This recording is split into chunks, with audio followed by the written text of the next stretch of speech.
analia machozi ya namna hiyo, anafanya vitu ambavyo haistahili kuweza kuvifanya, ujue kimeumana. Ukipata sasa na haitakikani vile. Haitakikani unakimbia kufanya maamuzi, wewe sio mlevi, wewe sio mtu akunywa pombe, alafu baadaye kwa sababu yamekupata basi unaona kwamba ukatulize na kule kwenye magilasi. Hamna. Jibidiishe bwana. Sasa nilikueleza jana na juzi kwamba nitakuletea series, nitamalizia kesho majaliwa ya Mwenyezi Mungu, kesho, ya kwamba kile kifaranga kilienda vipi. Kwa sababu jana uliweza kuona kwamba mkono ulikuwa unakifinya kirejee ndani, na kifaranga muda wake kutoka umefika. Sasa kesho nitakuwa hitimisho ya kuweza kuelezea kuliendaje.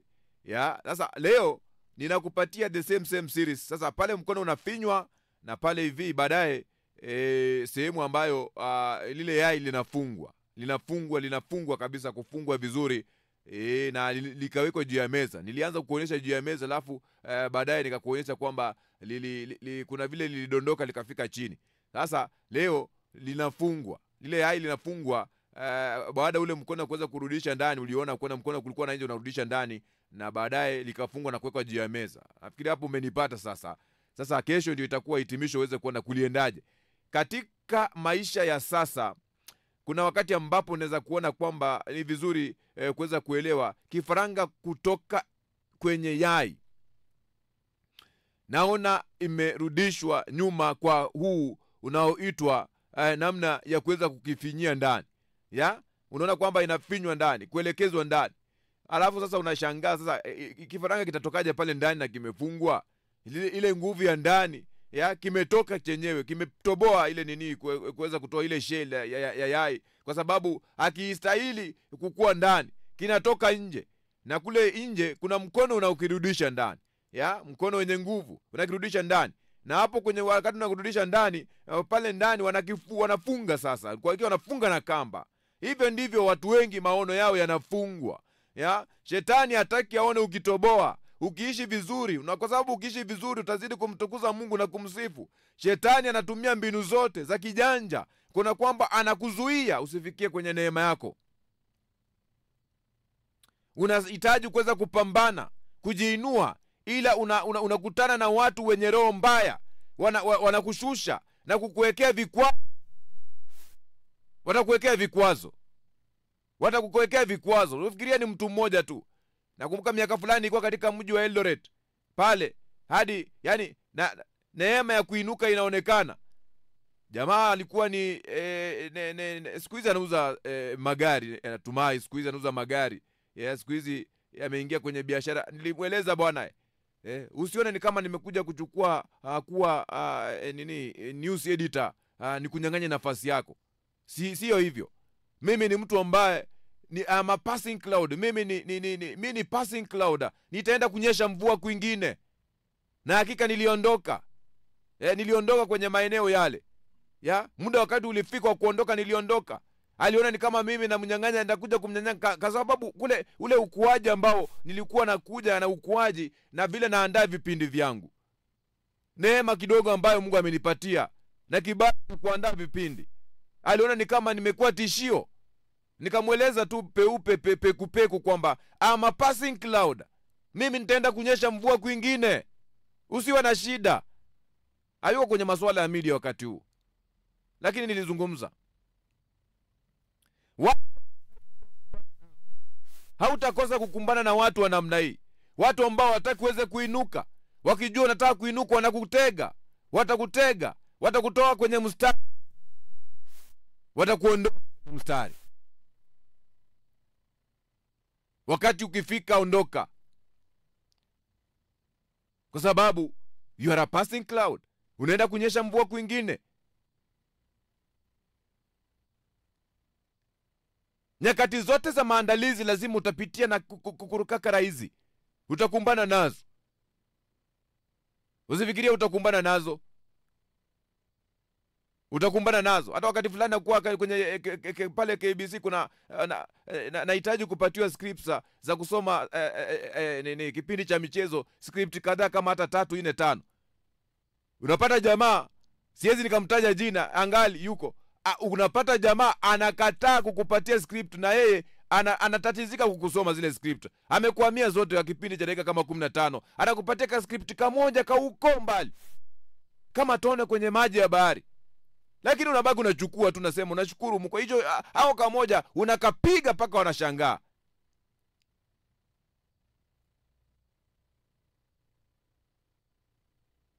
Vikwazo lazima utavikumbana navyo. Ashukuriwe sana mzee wa mzima, Mungu akailaze roho yake mahali pema penye wema, Peter Kimeu. Peter Kimeu ananiambia, bwana chambua mpira kaka yangu, chambua mpira mwanangu, na chambua mpira na chambua mpira. Pale hivi kuna aliye pale, siwezi nikamtaja jina pia, anahakikisha nisiweze kuchambua mpira. Asubuhi naambiwa Peter Kimeu asema uchambue mpira jioni. Ule yani nani amekuambia uweze kuingia kwenye live, on air live studios kuchambua mpira? Ni mimi nimekukataza ama mimi nilikuwa nafuata mdomo wa Peter Kimeu? Kama ndiye alikuwa kiongozi wa kitengo cha Kiswahili cha michezo, alipokuwa ananiambia chambua mpira, nilikuwa najiweka na nitachambua mpira liwe na kufukuza, utaingia kwenye hiyo gate liwe liwano. Nilikuwa nachambua mpira, nikachambua siku ya kwanza ya pili. Wale ambao ni vigogo, ambao ni heshimiwa, watu ambao Jacoyo Sylvester anakuja ananiambia, una sauti nzuri, endelea kufanya unachokifanya, usiangalie pingamizi za watu. Nilifanya sehemu yangu kwa hata vipo. Nina marafiki wangu wengi ambao ngali pale wanaelewa ninachozungumzia, kwa sababu nilipata tu nguvu mmoja kutoka kwa Peter Kimeu akiniambia,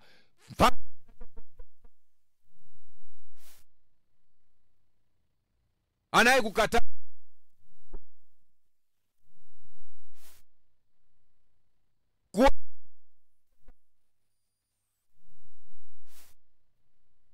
vita vipo, utakumbana na magonjwa.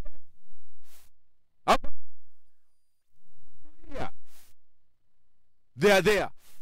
Usifikiria utakutana na wao, utakumbana na wao, lakini katika mchakato wao mzima ni kujiandaa. Wakati visanga na vimbwa hapa, hii kifaranga kinafinywa kurudi ndani, kinafinywa, kinaonyeshwa kwamba hakitaji kutoka nje, kinafungwa kisito katika msimamo ule wa uratibu wa kuweza kutoka.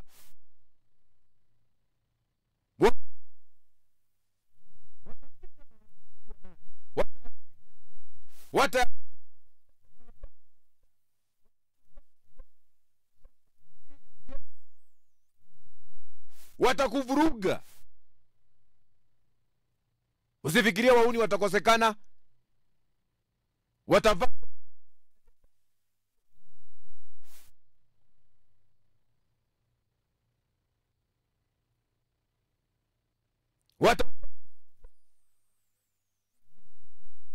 visiweze kuchomeza. Wanavyozidi kufunga kamba, wamefunga vibaya, wamefunga wakizuia,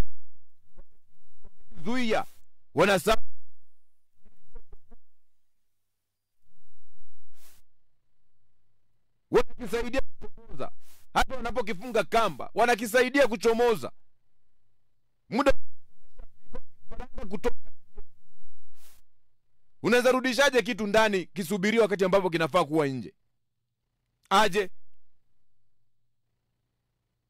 unakirudisha aje ndani?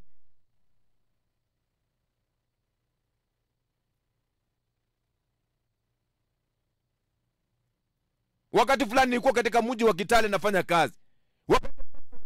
Kuja hapo ndo unapelekwa kwenye shift ya popo. Wao ulikuwa shift ya asubuhi, unafanya kazi vizuri. Wakati wanajua tu mzungu anakuja, watakukimbiza shift ambazo haziko. Usikutane na wao. Kwenye road show, mashabiki wanasema la stage la utani.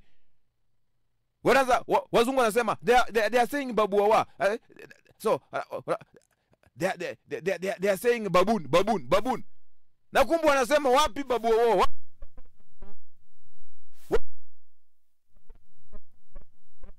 Yeah?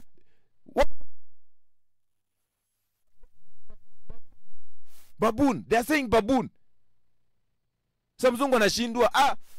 They are saying baboon or babu wawa. I'm listening like the babu wawa. No, they are saying baboon.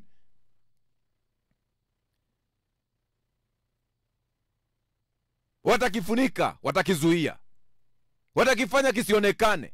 Kisikae kwenye lakini wakakiua. Ulichozaliwa nacho nicho. Mama mjamzito isifike, maana mtoto atakaye mzaa hana cha kuja kumlisha.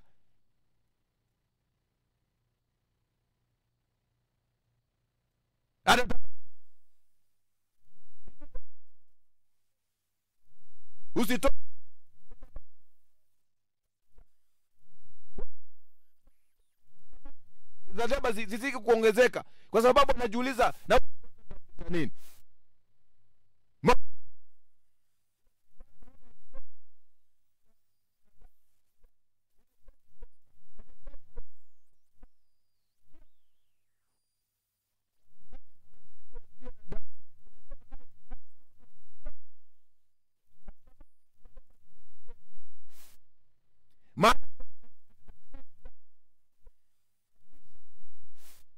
Anatamani atulie.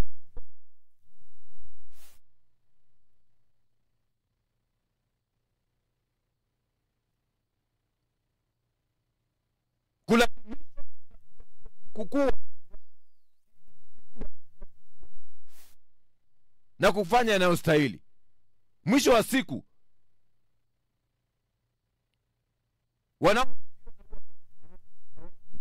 wanakusindikiza kwenye hatima, ili usiweze kuzubaa, ili usiweze kuendelea kula matikiti maji ya Farao.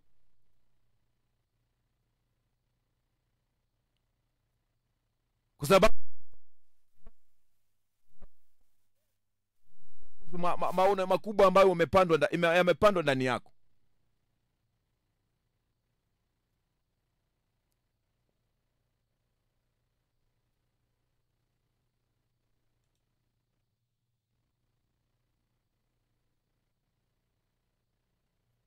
Mwisho acha nikueleze kwamba, na ni kesho ndio ndakuletea hiyo,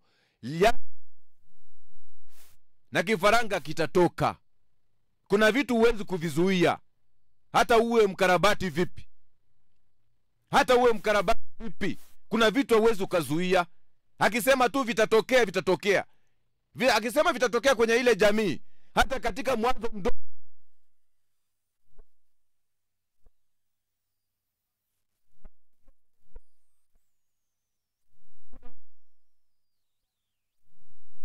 watakanyaga kwenye mazulia ambayo ni ya kio. Unakutana na kape.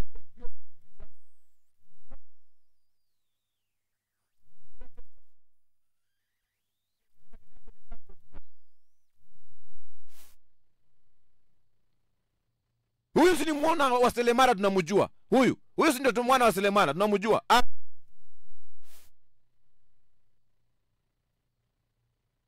Mimi ningependa kukuambia kwamba jilipue mtu wako wa ndani. Huyu si ni mwana wa Selemala? Hati Yesu. Huyu ni mwana wa Selemala huyu.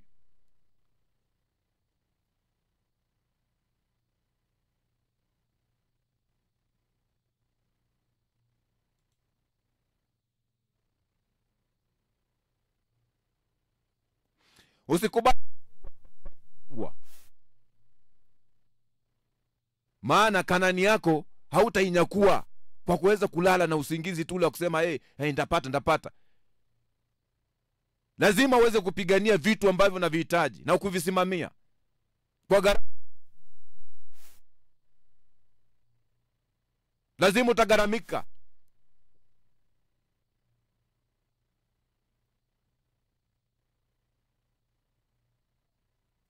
Kwa sababu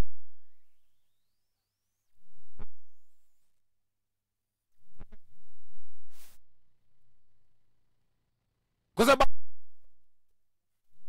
na kulipa muda wa kutokelezea kuwa kifaranga. Sasa wewe unakuja kuzuia aje?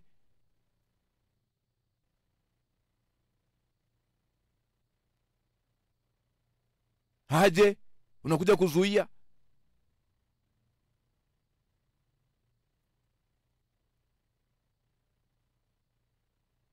Kipindi fulani nikawa nasikia maneno fulani yanasemwa na mtu ambaye nilikuwa mtu ambaye nampenda sana. Alitangulia mbele za haki. Sasa mke mwenza akawa ama dini wameolewa kwenye boma moja, akawa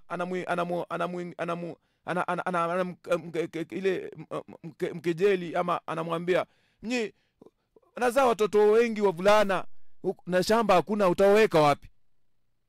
Utaweka wapi? Wazaa watoto wengi wavulana na shamba huna, utaweka wapi?" Katika maisha yake alitafuta mtoto mvulana, hakuwa impata. Na hata kununua tu mahali ambapo tulipadogo na alikuwa na uwezo mkubwa na maisha yake alikuwa anamuonekania vizuri, anamuendea. Hadi kaulimi tu kadogo.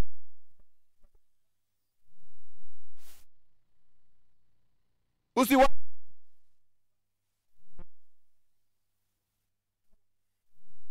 na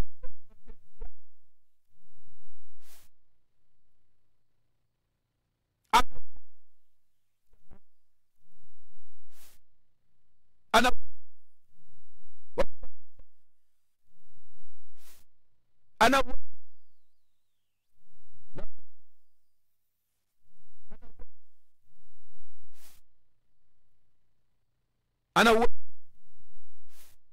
umaskini si ulemavu.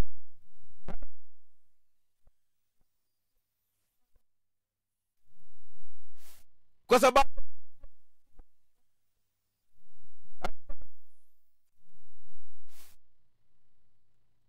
usiwahi kubali nguvu ya nje inaweza kuzuia, kuchelewesha, lakini haiwezi kuzuia. Usikubali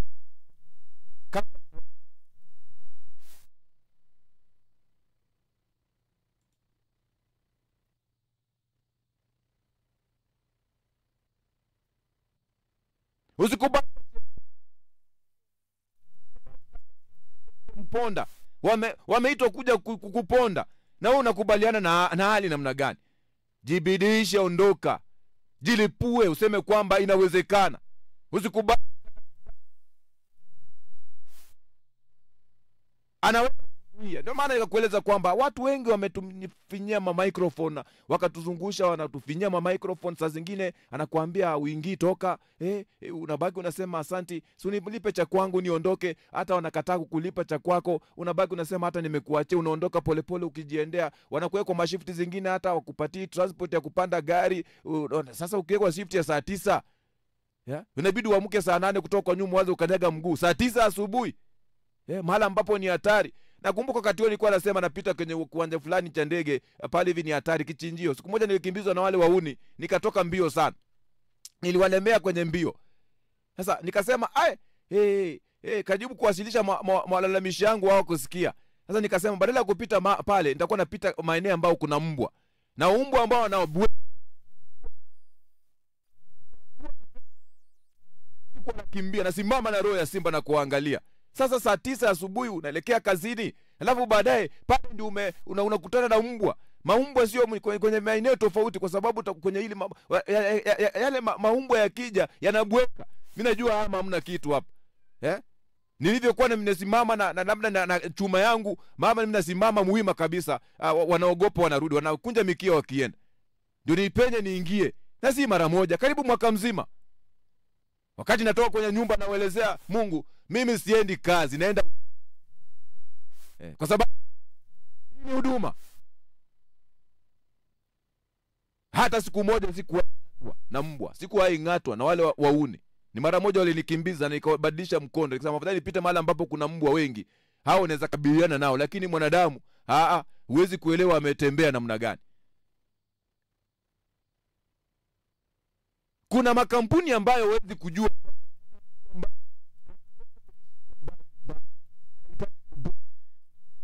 anahitaji kurejeshwa salama, lakini hawezi kuzuia wito ambao, kwa sababu yule anatekeleza la kufinya usitokeleze. Mshukuru Bwana huo kwenye maandalizi. Mshukuru Bwana kwa sababu hizo vipingamizi lazima utavipita. Ukiweza kusema mimi siondoki, kujifunza kutokana nacho.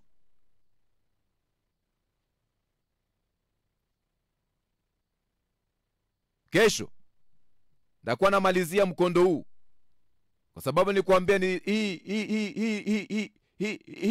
hii sehemu ni series.